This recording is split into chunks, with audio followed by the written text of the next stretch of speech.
In 1940, the Germans invaded Denmark and Norway. Britain feared the Germans were aiming to occupy the Faroes to use as a key U-boat base, so decided to get in there first. On April the 11th, 1940, Winston Churchill announced that the Danish territory of Faroe was under British control. He said, "We shall shield the Faroe Islands from all severities of war and establish ourselves there conveniently by sea and air until the moment comes when they will be handed back to Denmark, liberated from the foul thraldom into which they've been plunged by German aggression." An airport was essential for the British military, but building one in this mountainous terrain seemed impossible. After several failed surveys, British Army engineers found a spot flat enough for a runway. Just. The airport is as much a lifeline now as in the Second World War. But that's not all the soldiers left behind. When the British troops arrived on Vagar, they found just a handful of vehicles and almost no roads. By the time they left, they'd built an entire roads network and they left behind 300 vehicles like this one for the locals. That must have been just about one each. Tally-ho. OK, in 1940, the Faroe Islands had 28,000 inhabitants, but very limited resources. 8,000 British servicemen arriving were bound to make an impact.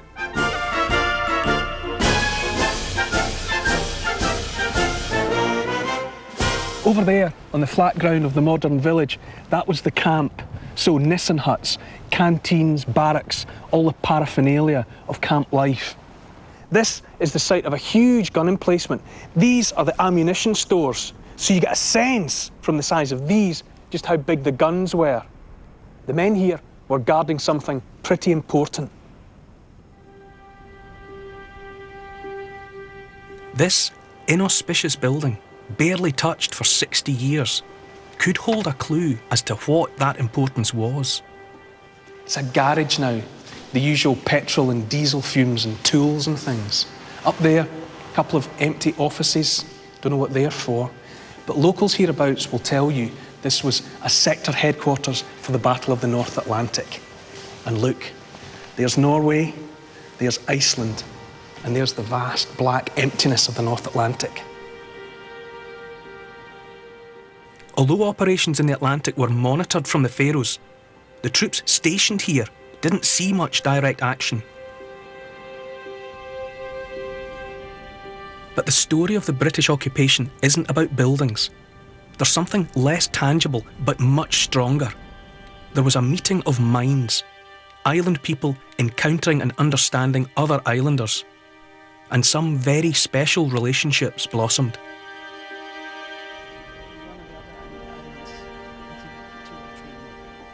At the site of the Old Officers' Mess, I'm meeting local historian Mina Reinert with Ragnhild Thomason, who was only 19 when the troops arrived.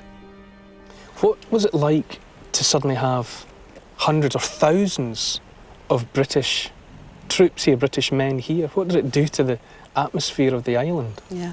Hvordan var det å ha alle disse rævlige nekker tusentals soldater her? Det var deiligt. It's wonderful, she says.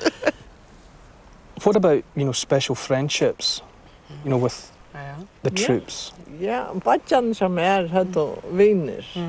Og der kom inn til der og så spela kort og forskjellige sånne. Og ta det ångest. Så fortalte de forskjellige fra dem. Was there anyone who was special to you? Det akkurat som tog dem til vel. Nå vil han snakke om Ronny. Ja, Ronny. Bare Ronny. Yeah, Ronny. Ronny.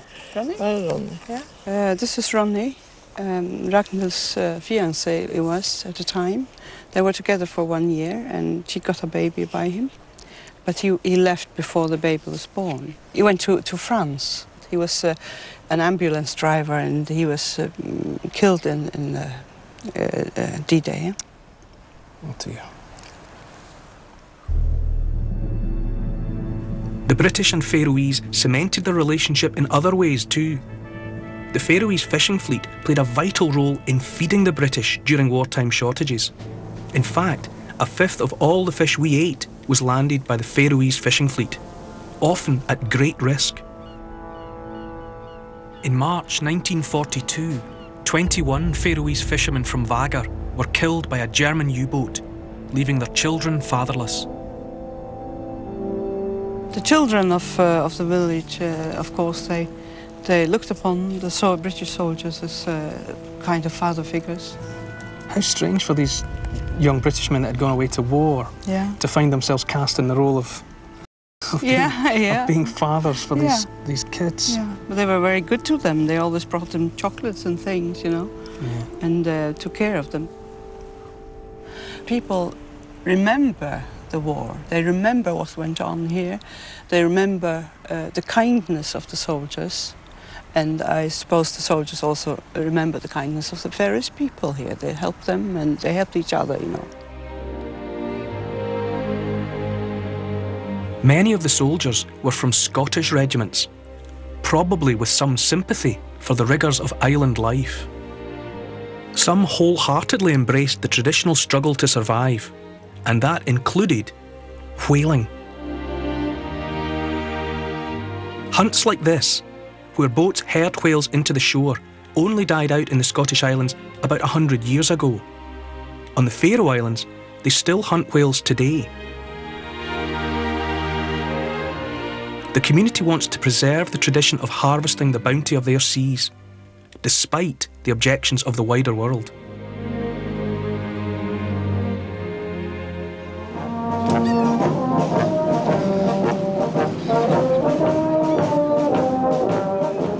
Handling boats is a part of everyday life here, but there's one day a year when the Faroese really get to show their mettle. The national holiday, St. Olav's Day, July 29th. The rowing races are the highlight of the festival, with pride and prizes at stake, and the whole town turns out to watch. Well, if they can peer through the sea mist. My name is Runa, and I'm the captain for the girls' rowing team for Torshavn Rowing Club. We always eat together before the race. If we lose or if we win, it's exciting no matter what. So. If we win this race and the championship, we got 4 trophies. Yeah, we're going out after the race to party. It's a boat for 6 rowers, and it's a traditional Faroese boat. And in the competition, it's the smallest. You also have boats for 8 or 10 persons.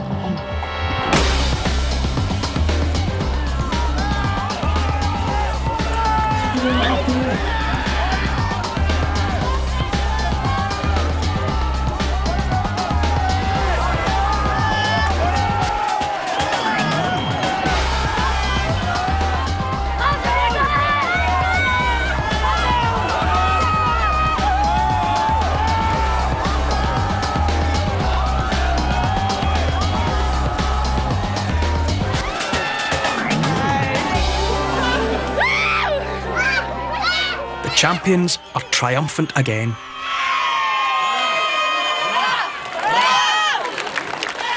They celebrate their win in a way that's familiar the world over. Youngsters who practice their English watching satellite TV. The Faroes are remote, but not isolated.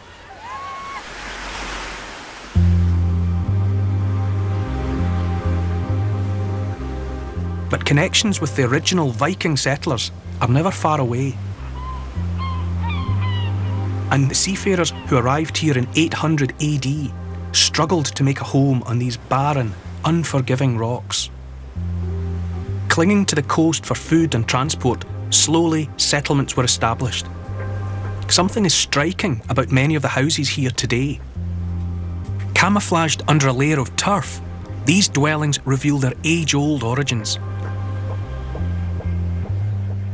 And this house has been lived in by the same family for 17 generations. Parts of it date back to the end of the Viking era. Johannes Patterson is the current resident. The thing I notice right away about the outside is the grass roof. Grass on top of the roofs, yeah, grass on top of the houses, which is a very common way of building houses in the Faroes. You have an abundance of grass all around. And when you then put the grass on top, you would have also a very quiet house, fairly well insulated house, and also the weight of the grass, you might say, hold the roof on top during winter storms. Come inside. Okay. Take a look in the kitchen. All right. Yeah, welcome inside. They may have had an abundance of grass, but with no trees on the island, wood was in short supply. The ancient timber in this house had to come hundreds of miles across the sea from Norway. The house itself arrived here in late year 1000 probably, and came as a prefabricated house from Norway. Yeah. Really? So they were doing flat pack? Yeah, they built it on location. They only had probably the sails to transport, so it was very important to them that they didn't transport more than necessary, but everything necessary in order to have a finished house once they arrived at its destination. Up through this door here, takes us about 900 years back in time. No way. So this has been standing for 1,000 years? Yeah, close to it, yeah. How does it feel knowing that your family have been living here generation after generation since 1557? I mean, talk about a family home. Yeah, definitely it's a family home, and most of their lives have been lived in this room. I've always lived here, so it's not something you go around thinking about all the time. But it is, of course, it is special also for us, and yeah, it's a privilege. We feel it's a privilege.